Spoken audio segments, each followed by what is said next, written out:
यह एक मानव जैसा दिखने वाला अजीब राक्षस है और यह लड़की आकर इस अजीब राक्षस को उठाती है, लेकिन क्रोधित राक्षस स्वयं लड़की को उसे छूने से रोक देता है और लड़की इसे मजबूती से बांधने के लिए रस्सियों और जंजीरों का उपयोग करती है। लेकिन फिर भी वह राक्षस कभी कभी दम लगाकर लड़की को खाने की कोशिश करता है और विशाल राक्षस को दंडित करने के लिए लड़की उसे हेलबट से उसकी आंख में हमला करती है और उसके दिल पर भी हमला करती है, क्योंकि यह आश्चर्यजनक है और राक्षस के पास एक शक्तिशाली आत्मा उपचार क्षमता है और वो तुरंत ठीक होने में सक्षम है। और चुपके से चीनी लोग उस राक्षस की तस्वीर बनाते हैं और हर रोज उसके बारे में पता लगाने की कोशिश करते हैं, क्योंकि 100 साल से भी पहले की बात है। अचानक यह दिग्गज राक्षस आते हैं और अधिकांश मनुष्यों को खाने लगते हैं और इनकी गिनती लगातार बढ़ती रहती है। लेकिन एक इंसान है जो उनसे बच गया था और उसने राक्षस से बचने के लिए बहुत बड़ी दीवार खड़ी कर दी और मानव के रहने का एक क्षेत्र निश्चित किया और दीवार के उस पार राक्षस रहने लगे और एक व्यापार जिला बनाया और इसके साथ ही क्षेत्र के प्रमुख और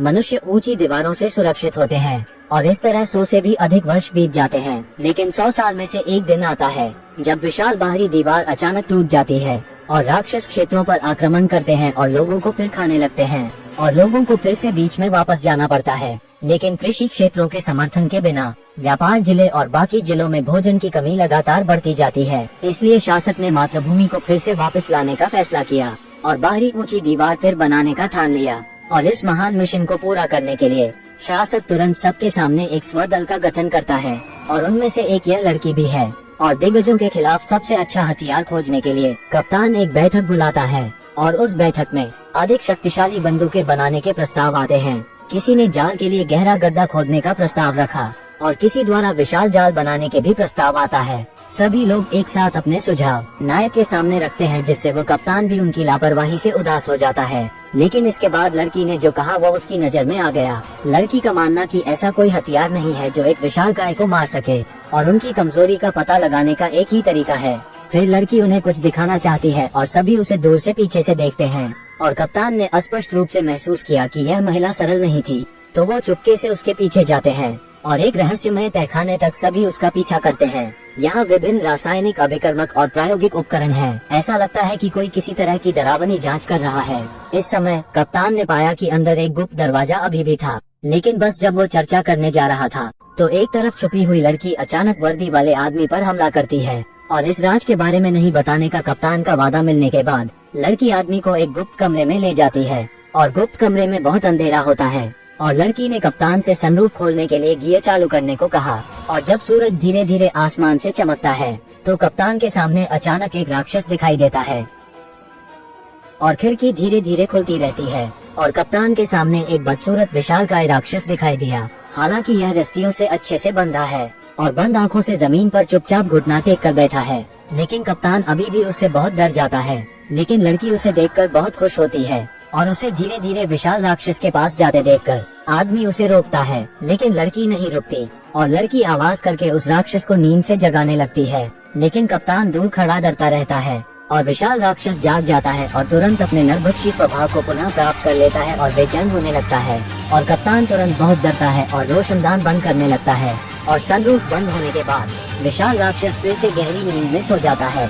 यह पता चला है कि इस विशाल राक्षस को उस लड़की ने पकड़ा है और अपने जाल में फंसाकर बंद कर लिया है। और फिर लड़की उस राक्षस पर फिर से हमला करती है और बताती है कि हम इसे नहीं मार सकते, इससे यह और भी भयानक होगा। विशाल राक्षस के पास वास्तव में एक सुपर सेल्फ हीलिंग क्षमता है। उसे चाहे कितना भी बुरी तरह घायल किया जाए वो तुरंत ठीक हो सकता है। लेकिन सौभाग्य से लड़की और आदमी दिन रात एक दूसरे के साथ रहने लगते हैं और पाया कि दैत्य अंधेरे में वातावरण में सुस्त हो जाते हैं और सीधे अंधेरे के कारण सो भी जाते हैं। जब किसी ने कहा कि इंसान की इस कमजोरी का फायदा कैसे उठाया जाए तो उनका सेनापति भी यहाँ आ जाता है, क्योंकि उन्हें खबर मिलती है कि यहाँ दैत्य छिपे हुए हैं। वो यहाँ गंगा के दिग्गजों को अंजाम देने के लिए आते हैं और लड़की उन्हें अंदर जाने से रोकती है और कुछ भी न करने को कहती है। लेकिन यह काफी खतरनाक है और लड़की राक्षस जीवन और मृत्यु से असहमत है और वो उन्हें हमला करने से रोकती है और खतरे से वाकिफ दिग्गज मुक्त होने के लिए हाथापाई करते हैं और राक्षस लड़की को पकड़ लेता है और उसे अपने मुंह में डालने लगता है। लेकिन उसी वक्त कप्तान ने गोपन का उपयोग करके एक साधारण उपकरण बनाया और उस पर हमला किया और रस्सी की जड़ता के साथ वो अंधे आदमी की पीठ पर चढ़ गया। फिर उसने राक्षस की गर्दन पर जोर से वार किया और विशाल राक्षस तुरंत नीचे गिर गया और लड़की यह देखकर बहुत हैरान होती है और उसे देखती रहती है। हमने सफलतापूर्वक रक्षा के लिए एक विशेष उपकरण विकसित किया है, स्टीरियोस्कोपिक मोटर चालित उपकरण, एक आर्टिफैक्ट जो लोगों को स्टील केबल की मदद से जमीन से उड़ने की अनुमति देता है। और लड़की उस यंत्र का उपयोग करके सबको दिखाती है और शासक हमला सीखने के लिए 2 मानव आकार के मॉडल बनाते हैं और प्रशिक्षण की एक अवधि बनाते हैं। और लड़की अपनी पूरी टीम को उसका उपयोग करके हमला करना सिखाती है, क्योंकि इनमें उस लड़की की विशिष्टता अद्वितीय है। यह एक तीर को मोड़ने की तीर अवरुद्ध तकनीक है। यह बहुत लंबे समय से खोई हुई तीरंदाजी है। शूटिंग से पहले सिर्फ नाक के एक तरफ तीर को खींच लें और फिर शिकार के स्थान की भविष्यवाणी करें, और तीर बंद होने के बाद यह प्रतिरोध वक्र का अनुसरण करेगा, बाधाओं के आसपास से राक्षस को मार डालेगा। यह लड़की जो तीर हिला सकती है उसे साशा कहा जाता है, और यह बचपन से ही तीर चलना सीख रही है और बचपन से ही चाचा चाची के साथ रहती है, और वह खाने की शौकीन है और उसकी पेट भरने की एक ही ख्वाहिश है, और वह हर रोज अपने साथियों के साथ शिकार पर जाती है ताकि वह खाना ला सके, और सबको उसके जादुई कौशल पर भरोसा है, और उसका घर जल्दी खाने से भरा जाता है। और बस जब सब लोग मिलकर खाना खाने को तैयार होते हैं तो दूर लड़की को एक अजीब अतिरिक्त दिखाई देती है और वो बहुत घबरा जाती है, और उसे पता चलता है कि किसी ने बाहरी दीवार तोड़ दी है, और राक्षस उस कृषि क्षेत्र में प्रवेश करते हैं जहां साशा का गांव स्थित है, और वो हर जगह जा रहे हैं।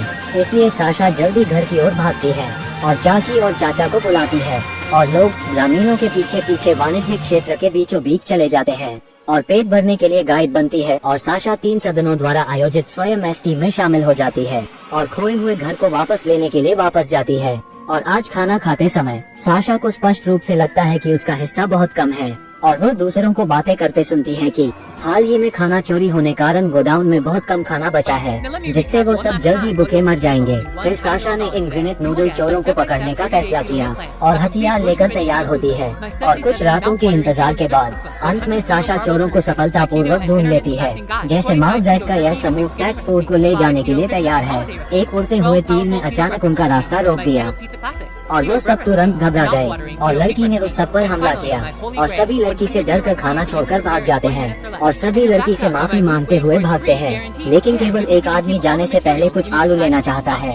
अप्रत्याशित रूप से साशा उस पर तीर चलाती रहती है, लेकिन आदमी एक बाधा के पीछे छिप जाता है, क्योंकि उसने सोचा था कि यह सुरक्षित होगा। अप्रत्याशित रूप से साशा ने एक अनोखे स्टंट शेक द एरो का इस्तेमाल किया, और एक तीर से आदमी को गाड़ी पर लटका दिया गया, और आदमी पूरी तरह से डर जाता है, और लड़की उसके पास जाती है और उस आदमी को देखती है। वो बस एक किशोर लड़का होता है और वो सिर्फ शहर के कुछ शरणार्थी हैं। तो दयालु साशा उसे छोड़ देती है और खाना उन्हें ले जाने देती है और उनकी भोजन ले जाने में मदद करती है। लेकिन उस वक्त लड़की को एक आदमी द्वारा देखा जाता है जो अंधेरे में उस वक्त छिपा हुआ था, और उसे अपनी टीम में ऐसे मास्टर की उम्मीद नहीं थी। ऐसा लगता है कि इसकी अच्छी तरह से खातिरदारी करने की जरूरत है। और अगले दिन सभी लोग एक साथ मिलकर प्रशिक्षण कर रहे होते हैं, और देखा जाता है कि सभी इस विद्या में कुशल हो जाते हैं, और वो विशाल मानव जैसे मॉडलों के बीच शटल करते हैं, और वो बादलों की तरह और बहते पानी की तरह दिखते हैं। और लड़की उस सबको देखती है और वो उन्हें ऐसा करते देखकर बहुत खुश होती है। इसका मतलब है कि इंसानों में पहले से ही दिग्गजों से लड़ने की क्षमता है, और एक रोमांचक लड़ाई के लिए सभी तैयार हो जाते हैं।